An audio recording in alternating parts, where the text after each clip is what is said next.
আজ কিন্তু তোমাদের পিপিআর পিপিএস এর রেজাল্ট আউট হয়ে গেছে। ইতিমধ্যে অনেকে দেখেও নিয়েছো, অনেকে কিন্তু কিভাবে দেখবে বুঝতে পারছো না।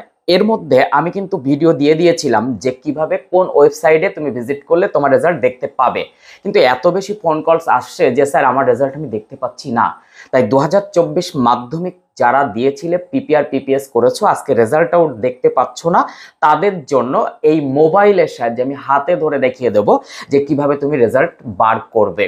তাহলে কথা না বাড়িয়ে সরাসরি আমরা চলে যাই যে রেজাল্টের যে আমি আমার এক স্টুডেন্টের রোল নাম্বার এবং তার ডেট অফ বার্থ ধরে আমি তোমাদের দেখিয়ে দিই যে কোন ওয়েবসাইটে ভিজিট করবে, কিভাবে যাবে, সেখানে কি কি বসাতে হবে, তারপরে তুমি তোমার রেজাল্টটা দেখতে পাবে। রেজাল্ট চেঞ্জ হলে কি হবে সমস্তটা আমি হাতে কলমে একদম দেখিয়ে দিচ্ছি মোবাইলের সাহায্যে। যদি নতুন হও তাহলে অবশ্যই চ্যানেলটি সাবস্ক্রাইব করে পাশে থাকা বেল আইকনটি প্রেস করে রাখো। এরকম নতুন নতুন ভিডিও পেতে কিন্তু খুব সুবিধা হবে, তথ্য সমৃদ্ধ ভিডিও। তাছাড়া ক্লাস 9, 10, 11, 12 তাদের সাজেশন পরীক্ষার এবং পড়াশোনা ইতিমধ্যে কিন্তু স্টার্ট হয়ে গেছে। তাই বিপ্লব স্যার এই চ্যানেলটি কিন্তু তোমার জন্য অপরিহার্য। যদি নতুন হও তাহলে এক্ষুনি চ্যানেলটি সাবস্ক্রাইব করো, পাশের বেল আইকনটি প্রেস করে রাখো, বন্ধুদের মধ্যে একটু শেয়ার করে দাও না। কারো কোনো সমস্যা হলে অবশ্যই স্ক্রিনে দেওয়া এই নাম্বারে অবশ্যই যোগাযোগ করে আমি তোমাদের হেল্প করে দেবো। তো কথা না বাড়িয়ে আমরা সরাসরি চলে যাই যে হাতে কলমে কিভাবে দেখা যায় রেজাল্ট, এবং চেঞ্জ হলে কি হবে, চেঞ্জ না হলে কি হবে, সমস্তটা দেখে নাও। আজ মাধ্যমিক 2024দের পিপিআর পিপিএস রেজাল্ট আউট হয়ে গেছে।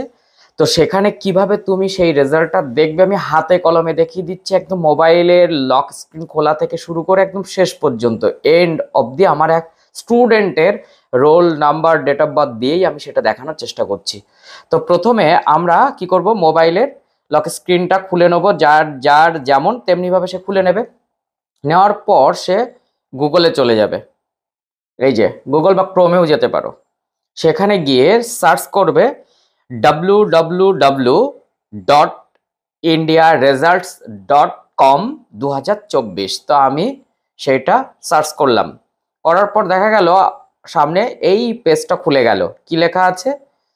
West Bengal board of university result 2024। কিন্তু আমাদের ওখানে গেলে তো হবে না, এই যে নিচে দেখা যাচ্ছে WBBSC রেজাল্ট 2024 মাধ্যমিক, এখানে হাত দিতে হবে।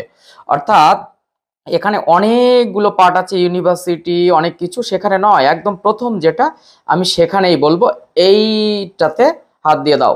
দেখো একটা পেজ খুলে যাবে, এই যে পেজ খুলে গেল। কি লেখা আছে একদম সুন্দর করে দেখে নাও, 28/6 পিপিআর পিপিএস এক্সাম রেজাল্ট 2024। তো আমি সেটাতেই হাত দেব। দেওয়ার পর একটা অ্যাড আসবে, অ্যাডটাকে কেটে দাও। দেওয়ার পর দেখো enter roll number date of birth. তা আমি আমার একটা স্টুডেন্টের নাম্বারটা দিচ্ছি, রোল নাম্বারটা 70।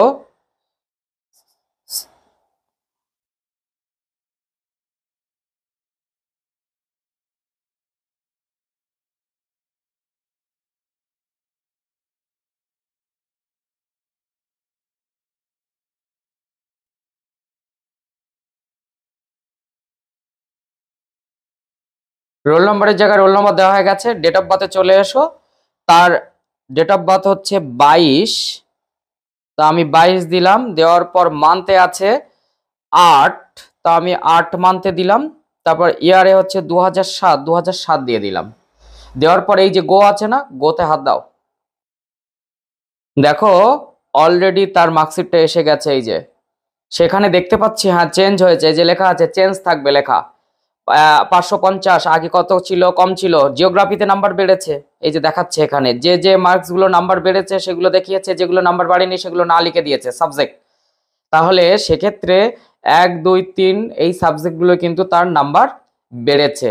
তাহলে এই চেঞ্জ হয়ে গেল রেজাল্ট। মার্কশিট থেকে এবার মার্কশিট তুলে নিতে হবে। আমি হাতে কলম কি দেখাতে পারলাম যে কিভাবে তোমরা এটাকে বার করবে। তো এইভাবে তোমরা কিন্তু তোমাদের রেজাল্ট দেখে নিতে পারো।